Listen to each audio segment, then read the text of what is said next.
So, as we heard a little earlier from our reporter Bafidelia Morani, the underground hostage situation at the Gold One mine in Springs has ended. AMCU wants to be recognised as the majority union over the NUM. And while they haven't reached agreement, certainly it seems that underground protest is over. AMCU, of course, saying that they are going to now continue discussions and will not go back to work until they get what they want.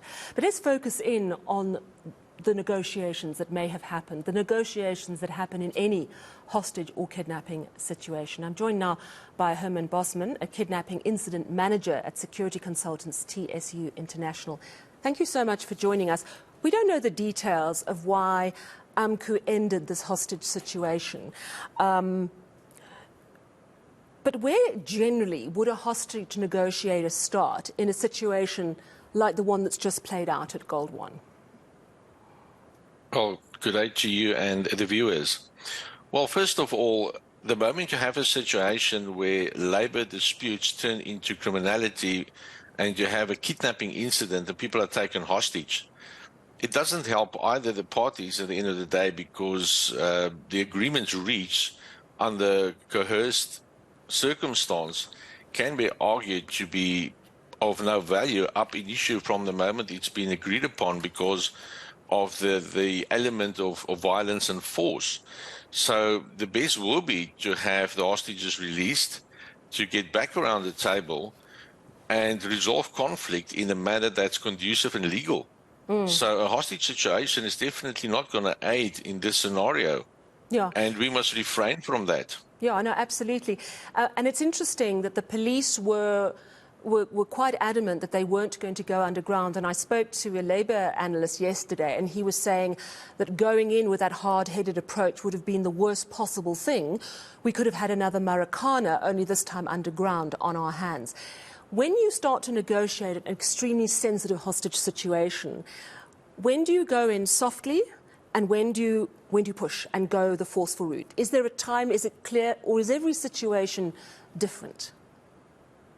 Well, definitely, every situation, they differ all from one another. But I agree wholeheartedly with the approach that we should not send in a situation like we had a hard approach and a tactical approach. It should be done with influence around the table, with leaderships of the unions, and getting to a calm and logic agreement on how we're going to manage this. And I think that is what prevailed in this scenario, because that's in everybody's best interest. At the end of the day, it doesn't matter how you do this, you're going to end up around the table at the end. You can never resolve conflict just by fighting all the time. It ends up at the end of the day around the table. And the sooner that's done, the better. So the mediator and the negotiation strategy will be to influence that, and also to look at what will the result be if we don't, and somebody gets injured or die during this operation, where some say it was a sit-in, and we have enough evidence to know that some were detained, and it's a kidnapping incident. So that is a criminal case that needs to go to court and be prosecuted. We cannot turn the other way and say, well, and set a precedent that the moment you have a situation of conflict, then we take people hostage and then we resolve it through a hostage situation. That can never be granted and endorsed. Yeah, it's a good point you make, because my understanding is that before this hostage situation developed, this matter actually was anyway being dealt with by the courts. Are we seeing more and more industrial action in South Africa resulting in sort of kidnapping or hostage situations, or is this quite a unique case? No, there's been few. I mean, if we just look a while back, what happened in KZN, the moment we're unhappy, we throw our toys out of the cot and we burn tires and be destructive. That's very primitive. We really need to advance in the way we do conflict management, and that should actually be addressed on all levels, also in education and in colleges, universities and school, on how do one actually manage conflict. It's so true, and I don't think it's a uniquely South African problem. I mean, if we look at what's happening between Gaza and Israel, I mean, Israel responding to that horrific attack on its civilians, but then going on to this aerial bombardment of Gaza, where over 6,000 people have died now.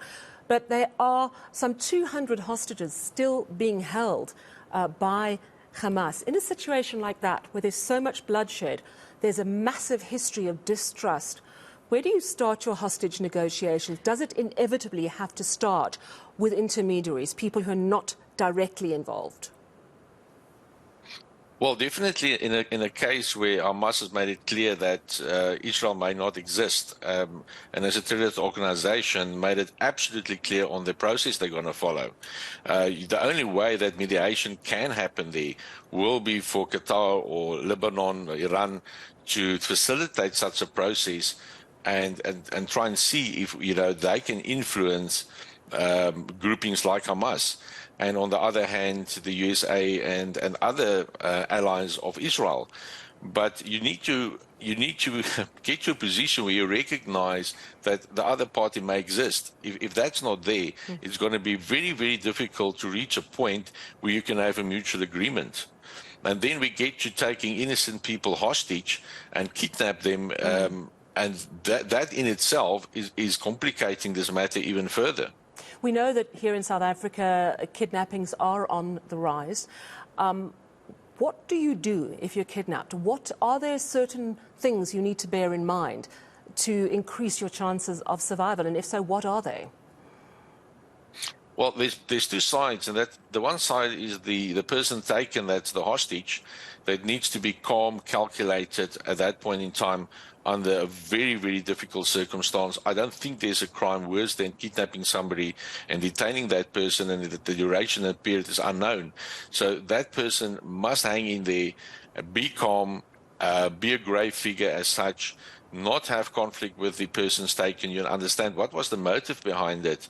While that is happening, the victim at home, the family members, must really get assistance from people that's trustworthy and that know how to manage this when they have to deal with it. Be very, very careful not to just follow orders and end up in the end of the day worsening matters or making use of people that has become an instant kidnapping incident consultant overnight and wants to assist with this. Although the intentions may be all positive, it may not result in the correct outcome. So you have those both sides that you have to facilitate. As I say, on the one side, the family at home, and the other side, the hostage. And both are actually in a great way taken hostage by this, because your life is never, ever, ever the same again. Even after you're released, you have still a lot of scars and problems to deal with. But during your captivity, it is absolutely important to understand that the person detaining you is a human and has something that he or she wants or they want for a certain reason. If that is money, and then the negotiation process flows from there, then that is good in one thing. And in the majority of instances, hostages do go home alive, because it is in the interest of the takers to have the hostages go home alive if they want to continue with their operation and the syndicate kidnapping people. Yes, there's a lot of arguments to say, well, we mustn't pay ransom. That's not that simple. The moment it's your loved one and you say, well, I'm just simply not going to pay the ransom. But we need to get more into effective police investigation strategies, and we need to change many things. If we just look at the way we currently have these cases going to court, hostages are not going to stand up in court, testify in an open court. It needs to be a set standard that you testify in camera and you manage the way that evidence is presented differently. What is the prescribed sentence for kidnapping? 5 years? It cannot be. We're looking currently in Nigeria that's revised it to life, and even in cases where hostages die, they have the death penalty. Now, I'm not advocating to say we must have the death penalty. I'm just saying we must have a more effective system protecting the victims and the hostages that's been involved in kidnapping incidents. And it has to be re-looked on how we manage it. We can't still sit with the old Roman Dutch law definition of kidnapping and managing it with little sentencing as a 5-year sentence. Very important point you're making, and thank you so much for speaking to us this evening. Herman Bosman is a kidnapping incident manager at security consultants TSU International. Time now for your business news.